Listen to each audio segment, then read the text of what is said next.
CUET PG के लिए legal awareness हम ऑलरेडी पहले डिस्कस कर चुके हैं कि लीगल अवेयरनेस मींस व्हाट। हमने इससे पहले वीडियो में कुछ क्वेश्चंस भी डिस्कस किए based on the past papers.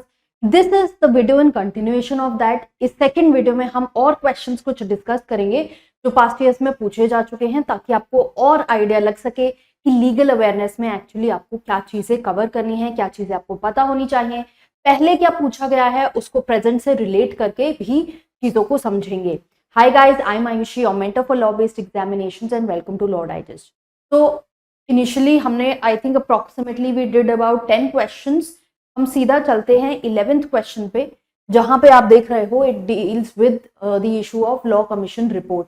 तो law commission report जो important reports हैं वो बहुत ज़रूरी हैं आपके लिए साथ में कवर करनी, क्योंकि वो डिस्कशन में रहती हैं, न्यूज़ में रहती हैं, तो उनके बारे में आपको पता होना चाहिए। अब ये जो 262nd लॉ कमीशन रिपोर्ट है, ये किस बारे में थी, is what this question is asking. तो based on the number you should clearly know कि कौन सी report. Obviously I would not say कि आपको सारी रिपोर्ट्स पता होनी चाहिए, however you must know all the important ones. तो ये जो हम बात कर रहे हैं 262nd रिपोर्ट की, ये डील करती है अबॉलिशन ऑफ डेथ पेनल्टी से। तो इस रिपोर्ट में क्या बोला गया था कि डेथ पेनल्टी जो है वो rarest of the rare case में दी जानी चाहिए and it should be abolished. Death penalty का लॉ ये कहता है कि it should be given in the rarest of the rare cases, और ये रिपोर्ट कहती है कि इस पेनल्टी को अबॉलिश कर देना चाहिए except the acts of terrorism. तो सिर्फ टेररिज्म के केसेस में डेथ पेनल्टी दी जानी चाहिए। That is what was essentially there in this report. अभी रिसेंटली ही एक और रिपोर्ट है लॉ कमीशन की जो डिस्कशन में है, जो उसके बारे में मैं ऑलरेडी डाल चुकी हूँ। जो लोग इंस्टाग्राम पे, यूट्यूब पे हमको अच्छे से फॉलो कर रहे हैं उन्हें पता होगा, मैंने डाला था आपके साथ 285th रिपोर्ट के बारे में of which deals with the offence of defamation, जहाँ पर बोला गया लॉ कमीशन की तरफ से कि इस जो ऑफेंस है डेफमेशन का, इसको रिटेन किया जाना चाहिए नए लॉ भारतीय न्याय संहिता में भी, आईपीसी में, जैसे आपको पता होना चाहिए 499। Although you know I would not say कि आपको वो सेक्शंस वगैरह सब पता होना चाहिए, based on the topic that we are looking at, उसके रिस्पेक्ट में आपको पता होना चाहिए। यहाँ पे 285th रिपोर्ट में मान लो कुछ क्वेश्चन पूछ लेते हैं तो आपको पता होना चाहिए डेफमेशन पे है 499, 500 ये बात करी गई है, 500 में पनिशमेंट दी गई है इसकी, उसकी पनिशमेंट यहाँ इस रिपोर्ट में ये भी बोला गया है कि क्योंकि डेफमेशन सिर्फ इंसान के अगेंस्ट नहीं, सोसाइटी के अगेंस्ट हो रहा है, तो कम्युनिटी सर्विस की जो पनिशमेंट भारतीय न्याय संहिता में इंट्रोड्यूस करी गई है वो भी लगाई जाए। तो ये आपको चीज पता होनी चाहिए। देन नेक्स्ट क्वेश्चन देखते हैं। नेशनल एंथम बहुत ही पॉपुलर केस है of relating to national anthem, जहाँ पर ये बोला गया था कि नेशनल एंथम को रिस्पेक्ट करने के लिए ये जरूरी है कि आप उसके लिए खड़े हो रहे हो। मान लीजिए आप खड़े हो और आप नहीं गा रहे हो, that does not mean that you are disrespecting the nation या फिर इंडियन फ्लैग कोड और ये सब जो लॉज होते हैं प्रिवेंशन ऑफ इंसल्ट, ये वाले एक्ट्स नहीं अप्लाई होंगे। आप मियरली अगर आप खड़े हुए हो और आप नहीं गा रहे हो, that is okay, that suffices for the respect that you are paying, क्योंकि आप वहां पर you are standing. This was laid down in the case of Bijoe Emmanuel versus state of Kerala. बहुत ही लैंडमार्क केस रहा है, तो ये आपको पता होना चाहिए। मैं पहले भी बता चुकी हूँ, फ्री मटेरियल जो हमारी वेबसाइट पे अवेलेबल है उसमें 100 लैंडमार्क केसेस का कॉम्पेंडियम है। तो अगर आपको ये दिक्कत है टू फाइंड आउट कि कौन से इंपॉर्टेंट केसेस हैं, आप उस कॉम्पेंडियम को पढ़ लीजिए, इंपॉर्टेंट केसेस वहां सारे कवर्ड हैं। केशव नंदा भारती भी जैसे एक इंपॉर्टेंट केस है, तो आपको ये पता होना चाहिए। केशव नंदा भारती बात करता है बेसिक स्ट्रक्चर के बारे में। राम जवाया कपूर हमारा अगेन आर्टिकल 19 जो हमारे फंडामेंटल राइट्स हैं उनसे डील करता है। Then moving forward, criminal law amendment act 2018। तो हो सकता है कि ये क्वेश्चन 2018 में आया हो और इस बार आपसे 2023 के लिए पूछ ले। आपको पता है 2023 क्रिमिनल लॉ अमेंडमेंट में क्या हुआ है, भारतीय न्याय संहिता आईपीसी का नाम चेंज हो गया है, सीआरपीसी का नाम भारतीय नागरिक सुरक्षा संहिता हो गया है, इंडियन एविडेंस एक्ट का नाम भारतीय साक्ष्य बिल हो गया है। तो ये बेसिक्स आपको पता होना चाहिए। You need not get into the details of the section, आपको पूरे सेक्शन पढ़ने की जरूरत नहीं है। कि क्या क्या हुआ है। मेन हाइलाइट्स आपको पता होने चाहिए। मेन हाइलाइट्स के ऊपर मैं ऑलरेडी वीडियोस बना चुकी हूँ। इनफैक्ट हमारे इंस्टाग्राम पेज कम्युनिटी पोस्ट पे बहुत सारी चीज़ें मैंने कवर करी हैं। जो नए लॉज हैं उनको लेके, जैसे मॉब लिंचिंग है, चेन स्नैचिंग है, ये इनको स्पेसिफिक ऑफेंस बना दिए गए हैं। कम्युनिटी सर्विस के बारे में मैंने अभी आपको बताया, ये नई पनिशमेंट ऐड कर दी गई है। तो ये बेसिक सीआरपीसी के रिस्पेक्ट में फोरेंसिक्स टीम को मैंडेटरी कर दिया है। तो ये वाली चीजें आपको जो है मेन हाइलाइट्स ये पता होने चाहिए, डिटेल में आपको नहीं करना है कवर, ठीक है। तो यहाँ पर हमारा जो लॉ है ये बात कर रहा है कि इसमें से कौन सा लॉ है जो अमेंड नहीं किया गया था थ्रू द क्रिमिनल एक्ट। तो यहाँ पर बोला गया है पॉक्सो एक्ट के बारे में, जो चिल्ड्रन के रिस्पेक्ट में सेक्सुअल ऑफेंसेस से डील करता है। देन पॉश एक्ट जो sexual harassment at work place से डील करता है। Indian penal code CrPC. तो चेंजेस आए थे इसमें, इसमें और इसमें। पॉश में कोई चेंज नहीं आया था, इसलिए वो यहाँ पर आंसर होगा। क्वेश्चन को भी ढंग से आपको पढ़ना है कि पूछा गया है व्हाट इज और व्हाट इज नॉट। अगर नेगेटिव में क्वेश्चन है that you have to be careful कि आपको क्या ऑप्शन चूज करना है। तो जैसे ये जो अमेंडमेंट आया था 2013 में भी अमेंडमेंट हुए थे, 18 में भी अमेंडमेंट हुए। अब यहाँ पर अमेंडमेंट में बोला गया जैसे आईपीसी की बात करें तो रेप के केस में जो अंडर 12 ईयर्स के बच्चे हैं उनके रिस्पेक्ट में डेथ पेनल्टी प्रिस्क्राइब करी गई। पनिशमेंट जो है मिनिमम पनिशमेंट 7 ईयर्स से 10 ईयर्स कर दी गई। देन क्रिमिनल प्रोसीजर में क्या किया गया कि इन्वेस्टिगेशन बच्चों के केस में टाइम लिमिट है 3 मंथ्स की, उसको रिड्यूस करके 2 मंथ्स कर दिया। पॉक्सो एक्ट में बोला गया कि आईपीसी और पॉक्सो में जिसमें भी ज्यादा पनिशमेंट होगी वो अवॉर्ड किया जाएगा। तो ये चेंजेस हमारे हुए, ये मेजर हाईलाइट चेंजेस हैं जो मैं आपको बता रही हूँ। I am not teaching you कि ये एक्ट है, इसमें ये प्रोविजंस दिए गए हैं, उस तरह से आपको नहीं करना है। आपको लॉ पढ़ने नहीं बैठना है। COQP 11 जनरल पेपर है, तो आपको उसके लिए प्रॉपर लीगल स्टडीज करने नहीं बैठना है।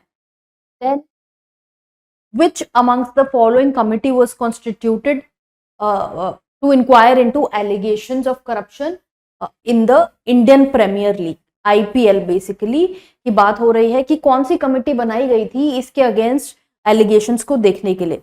सत्यजीत रे कमिटी, ये आपको पता होगा अगर तो ही इज रिलेटेड टू मूवीज। अब ये कमिटी बनाई गई थी सेक्सुअल हरासमेंट चेक करने के लिए at the offices of Satyajit रे। श्याम बेनेगल कमिटी जो है ये बनाई गई थी for the purposes of certification, जो हमारी फिल्म्स होती हैं उनके रिस्पेक्ट में जो सेंसरशिप बोर्ड बैठता है वहां पे रिकमेंडेशन और रूल्स बनाने के लिए। Then justice Mukul Mudgal committee बनाई गई थी, yes for the purpose here. Justice Khosla committee बनाई गई थी।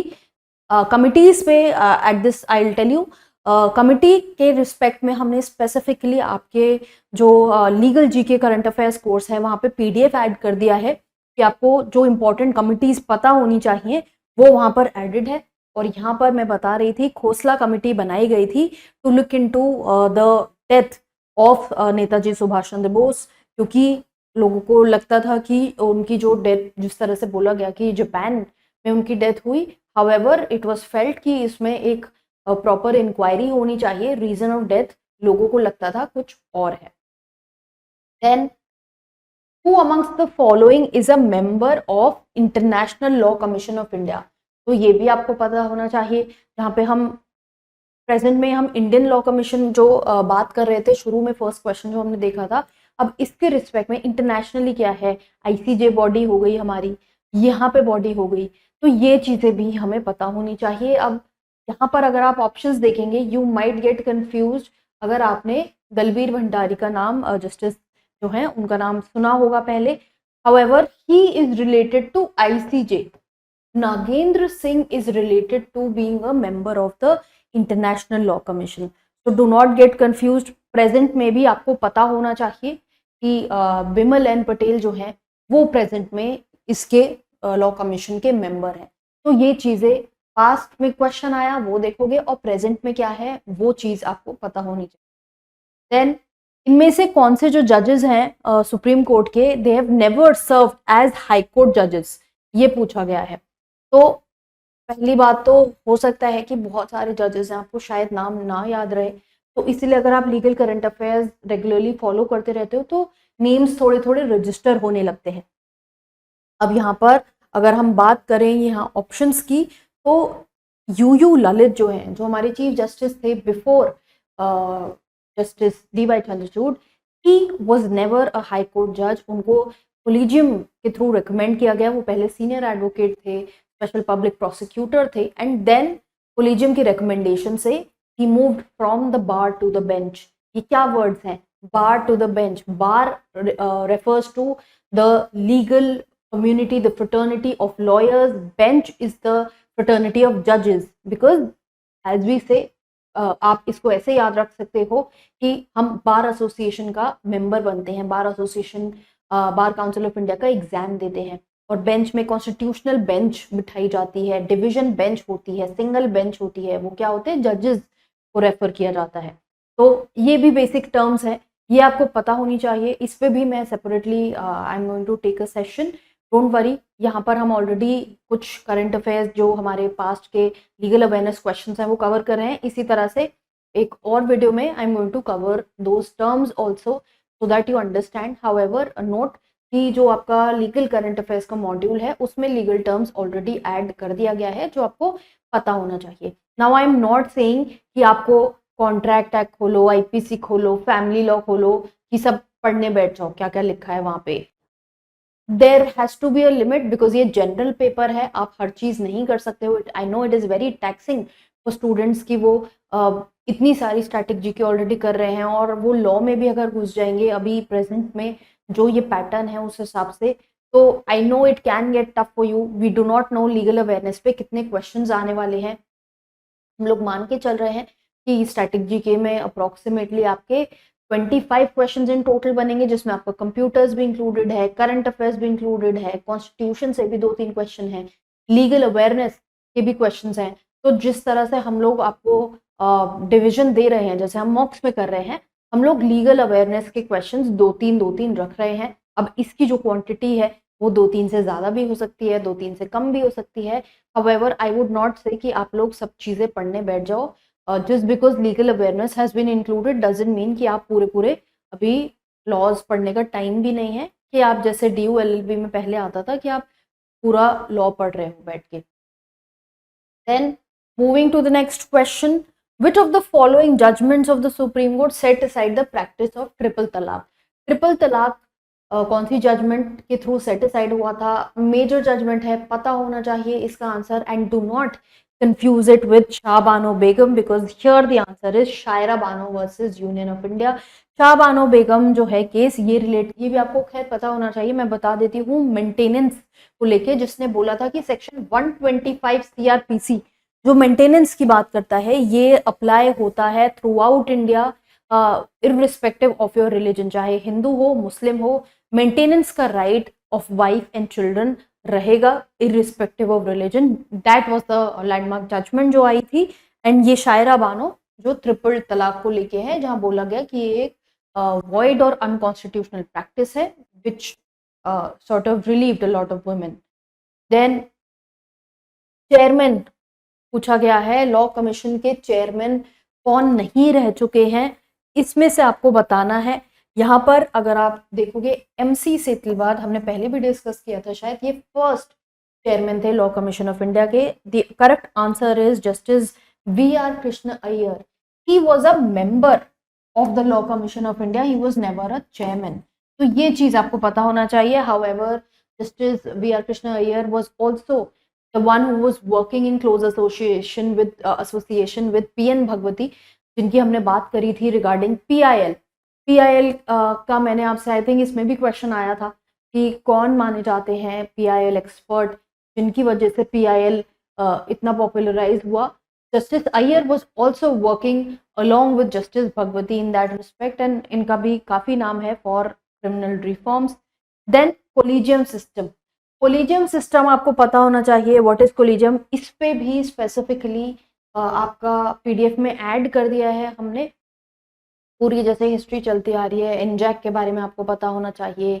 जो 3 जजेस केस थे जहाँ पे बात हो रही थी कि कंसल्टेशन होगा या कॉन्करेंस होगा, ये सब चीज़ें डिस्कशन हो रहा था कि जब जजेस का अपॉइंटमेंट होता है तो ये इस्टेब्लिश हुआ है थ्रू डिफरेंट प्रेसिडेंट्स, एंड फिर कोलिजियम सिस्टम आया। कोलिजियम सिस्टम में क्या होता है कि आपके 4 सीनियर मोस्ट जजेस एंड जो चीफ जस्टिस होते हैं वो बैठते हैं, डिसाइड करते हैं about what, about the procedure of appointment of जजेस in the high court and supreme court of India. ये सब वो नहीं करते हैं, ये आप लॉजिक से भी कर सकते हो।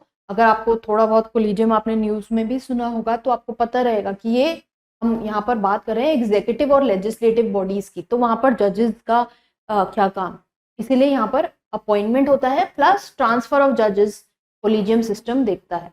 तो ये बेसिक आपको पता होना चाहिए।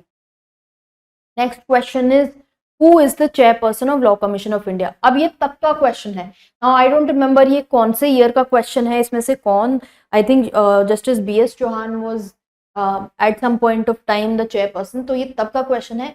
प्रेजेंट में कौन है, मिस्टर ऋतुराज अवस्थी। अगर आप फॉलो कर रहे हो, अगेन आई वुड से, जब हमने लॉ कमीशन रिपोर्ट की बात करी थी वहां पर उनका नाम भी उठा है एंड ये आपको पता लग रहा था। तो मेक श्योर कि जो हम आपको कंटेंट दे रहे हैं इंस्टाग्राम पे वो बस इसलिए नहीं दे रहे हैं कि हमारा इंस्टाग्राम पोस्ट आ रही है, साथ साथ they have a relevance to your examinations as well. वो पोस्ट बढ़ाने के लिए नहीं है, वो आपके लिए रेलिवेंट है, तो उसको इग्नोर मत कीजिए।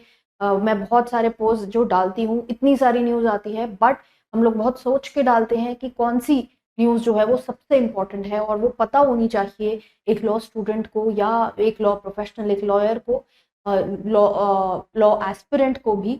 तो उन चीज़ों को आप इग्नोर मत कीजिए। Then who is presently an Indian जज एट द ICJ, इसका आंसर मैंने आपसे पहले भी बताया था, justice Dalveer Bhandari is the right answer here.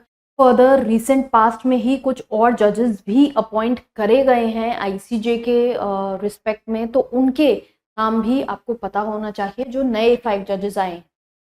Then obviously they do not say कि वो सारे 5 जजेस जो हैं इंडियन जजेस हैं, तो उनके नाम हाउएवर आपको पता होना चाहिए क्योंकि वो रिसेंट बेस्ड न्यूज है। Then first law commission of independent in India was set up under the chairmanship of home. तो अभी अभी मैंने आपको बताया कि फर्स्ट चेयरमैन जो थे लॉ कमीशन के वो थे MC सेतलवाल, तो ये करेक्ट आंसर है। मैं पहले भी काफ़ी बार इस नाम पे स्ट्रेस कर चुकी हूँ, तो अब तक आपको क्लियर होना चाहिए। मैंने लास्ट वीडियो में क्या बोला था उनके बारे में वो आप मेरे को कमेंट बॉक्स में बताइए। एक तो चेयरमैनशिप हो गई ऑफ लॉ कमीशन, उसके अलावा भी एक और उनकी इंपॉर्टेंट पोस्ट रह चुकी है in the history of India, वो आप मुझे कमेंट बॉक्स में बताओगे so that I know and I can understand कि आप कितनी तैयारी कर रहे हो, साथ साथ पढ़ाई चल भी रही है या नहीं। And with this I and this video, ये क्वेश्चंस कवर हो चुके हैं। नेक्स्ट वीडियो हम लेके आएंगे जहाँ पर हम लीगल टर्म्स आपके साथ डिस्कस करेंगे। And with this I am ending this video. All the very best guys, keep working hard and make sure कि आप कुछ लोग कुछ भी चीज़ें नहीं छोड़ रहे हो। इंपॉर्टेंट स्ट्रैटेजी वीडियोज़ आ रही हैं, चेतन सर ने भी स्पेशली मैथ्स पे आपका सेशन कंडक्ट किया, लाइव सेशन, क्योंकि स्टूडेंट्स को बहुत डर था मैथ्स का, इसलिए हमने वो सेशन कराए हैं। यूट्यूब प्लेलिस्ट आप जाकर देखो, बहुत सारी वीडियोस आती रहती हैं, आ चुकी हैं। तो एग्जाम्स पास में हैं तो आप स्पीड बढ़ा के उनको देख सकते हो। इन केस आपको कहीं पे भी डाउट है, क्लैरिटी है चाहिए, उसको आप मेंशन करो कमेंट बॉक्स में and will get back to you. Make sure आप चैनल को फॉलो कर रहे हो, इंस्टाग्राम पे भी हमें फॉलो कर रहे हो for news like the ones that we have covered here.